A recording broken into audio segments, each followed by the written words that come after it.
Vikings Bears, next game that I want to hit on. Tight divisional matchup, 30-27 the final score. Minnesota comes away with the win, improved to 9-2 on the season. Let's look at the top 5 graded Minnesota Vikings here in this game. Wide receiver Jordan Addison at the very top of the list. We'll dig into him a little bit more in his performance and how great it was. 87.4 in this game. Edge rusher Jonathan Grenard with an 87.2. Tight end TJ Hawkinson, very clearly a mainstay once again in that offense, coming off of that ACL injury. An 80.7 overall grade. Offensive tackle Brian O'Neill with a 77.7. Cornerback Stephon Gilmore with a 75.0. And then Sam Darnold in this game an 84.7. On the other side of things, Kyler Gordon and 90.9 overall grade. Defensive tackle Jervin Dexter with an 87.9. Linebacker Jack Sanborn an 86.0. Edge rusher DeMarcus Walker with a 79.5. And then guard Tevin Jenkins a 77.4. Caleb Williams in this game 74.8. Sure, we'll dig into Caleb Williams a little bit more. Your stat that told the story though, Dalton.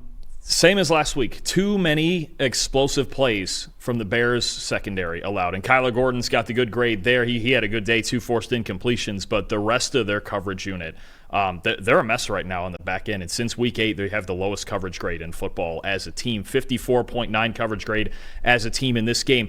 Every other player in their secondary, aside from Gordon, had a coverage grade below 60. And on our scale, 60 is kind of the cutoff where you go, that's neutral, and anything above it's some sort of positive. And anything below it starts getting negative. 6 explosive completions in this game for Minnesota accounted for 217 yards. Too many home run balls given up by this Bears defense. Yeah. And I thought Kevin O'Connell, I was messing around right before the show. Off screen there, I was drawing up some things Kevin O'Connell was doing and just finding ways to isolate defenders that he wanted isolated on certain guys, right? A linebacker on a TJ Hawkinson or Jordan Addison working through his zone coverage and things like that. It was the perfect combination of O'Connell with a great game plan. And, of course, the Vikings have all these weapons to work with, so that makes it easier, especially when you have Justin Jefferson. But he wasn't even the biggest threat in this game because O'Connell knew, all right, they're going to lock in on Jefferson. Let's use him as a decoy. Because I think there is an art to that. When certain coaches do that, I do have this guy. Andy Reid's really good at doing it with Travis Kelce, where I go, let me use the magnet that Kelce is. Let me use the magnet that Jefferson is. And let's get some big days out of some other guys like Jordan Addison and TJ Hawkinson, and then they can run the football too. But right now, the Bears secondary, earlier in the year, I would argue was the best part of their whole team. Right now, they're not getting it done, and they're giving up too many explosive plays, and that's what happened again, especially early in this game. And then it showed up again in overtime when Hawkinson had the big catch and then the game-winning field goal for the Vikings. Yada, yada, yada. The Bears are struggling in coverage. Yeah, when you look at sort of the threat percentages, which is, I've said on this show many times, it's a stat basically quantifying wide receiver usage, how much are you getting targeted per the routes that you are running. Justin Jefferson in this game, 3rd on the team.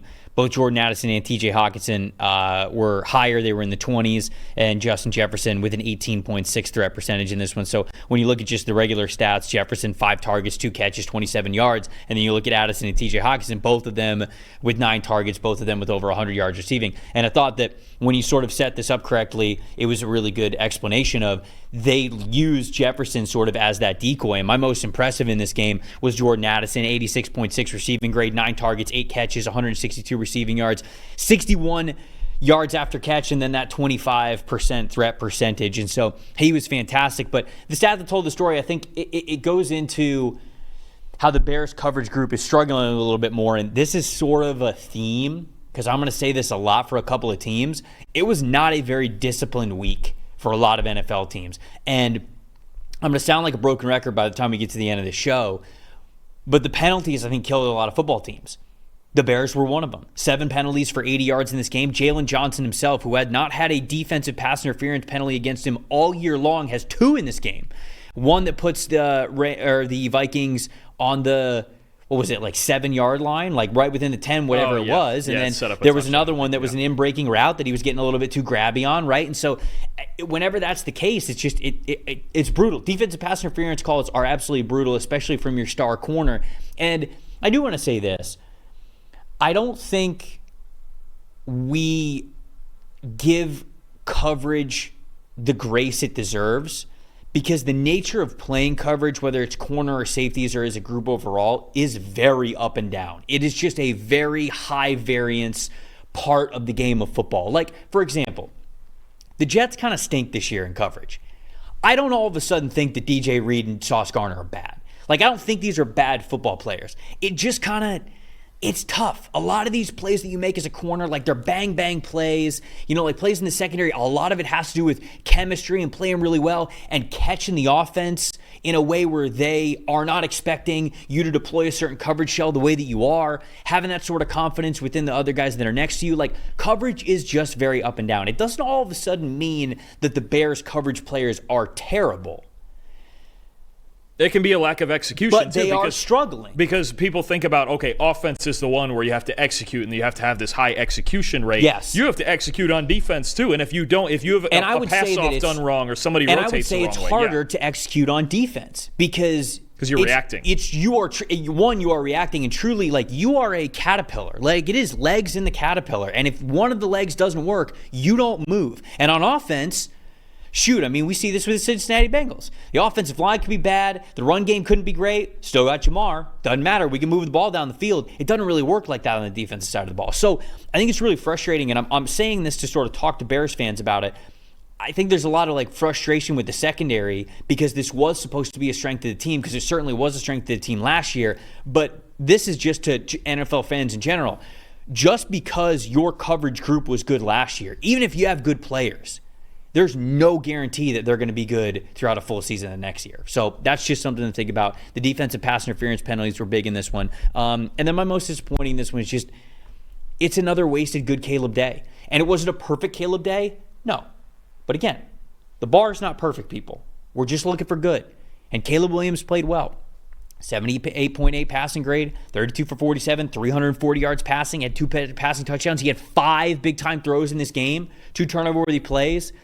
Caleb did what he needed to do to get this team at least in striking distance to get the win. And it was not a complimentary football game enough from the Chicago Bears. And I think that too many of those stacking up on top of each other is why you might be hearing those voices for Matt Eberflus to be out going into next year rise a little bit and get a little bit louder. But the more Caleb Williams plays well and the Bears still can't win, that unfortunately shines the spotlight even brighter on the coaches that are there to be able to get it done with the rest of the roster. So not a perfect day from Caleb, but another really good day that unfortunately was another loss for them. I mean, we got to remember they were down 10 late, and he went down and scored, and then they got the onside kick, and then he made a huge throw to DJ Moore. I mean, he did actually everything he possibly could have to win this game. The problem, it is the rest of them. It's the defense. It's the special teams, another blocked field goal early in the game, just like last week. And then, again, I want to focus this run game because I think it is the biggest problem right now. They've had 6 games this year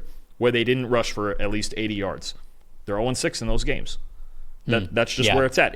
When they have balance, and they only ran 6 play-action plays this entire game, and 2 of them were screens, not a single explosive run from a running back. We have seen this over and over. You can feel it even without the numbers. When DeAndre Swift gets going, the whole Bears offense gets going, right? Because they have balance, and they get to play action. They can roll Caleb out. They can not ask Caleb to carry them. Now, did he carry them for the most part in this game? Sure. And the other thing I wasn't a big fan of, got the ball first in overtime, 3 plays, 3 passes. Didn't even bother trying to run the ball at that point. You can't ask him to do this because even at times when he does it, you still lost the ball game. You mentioned it. It is a wasted effort. So I just think this Bears run game, I think we're going to get serious focus as we get towards draft season here about their offensive line and really needing to just get better up front. So, A, we can run between the tackles instead of constantly having to run outside because it's the only place they're effective. And B, I mean, we know the pass protection too. The great teams in the NFL have great offensive lines. This is not a question. The Chiefs, obviously, there's issues at tackle, but it's the best interior in football. The Lions are monsters up front. The Eagles, these are the teams. Even the Bills unit's been really good this year. These are the teams with great offensive lines that are at the top of the league, and the Bears need to find that before they're going to get there. Most impressive, another weapon. You had Addison. I'll take Hawkinson. 7 catches for 114 yards, and I just think the biggest thing here was this was his 4th game he played. This was the first one where he looked 100%. He looked explosive. He could win down the field. 3 explosive catches in this game. He only had 2 in his first 3 games. This TJ Hawkinson looked different than the last 3 weeks. I think we have to remember, Vikings, I don't think they made any trades or anything at the trade deadline. False. They got Cam Robinson at left tackle, but which helps. They needed that. But Hawkinson's like another trade acquisition. When you get just like he was last year, year before, whichever year that was, they traded for him. You have that element now on top of Jefferson Addison, Naylor, Jones, Chandler, Darnold. I mean, just everything that they have. It just have another tool like this they can go to on a day where they can use Jefferson as a decoy. It's almost not fair at that point with Kevin O'Connell calling plays. Sounds like my fantasy team when I drafted T.J. Hockenson. Just waiting. That's it. Just waiting. Sometimes you can wait it out. I did that last year. I did that last year with Kyler Murray. Then there you go. There you go. See the strats. We got the fantasy strats for you here. That's why you guys tuned into PFF. Thanks for watching, everybody. Make sure you like and subscribe the video. And if you don't have a PFF Plus subscription, you can get one to see all the premium stats that we talked about here on the show, plus the expert betting and fantasy advice over at subscribe.pff.com. The description is also right below. So if you are not a PFF Plus subscriber, you can become one today.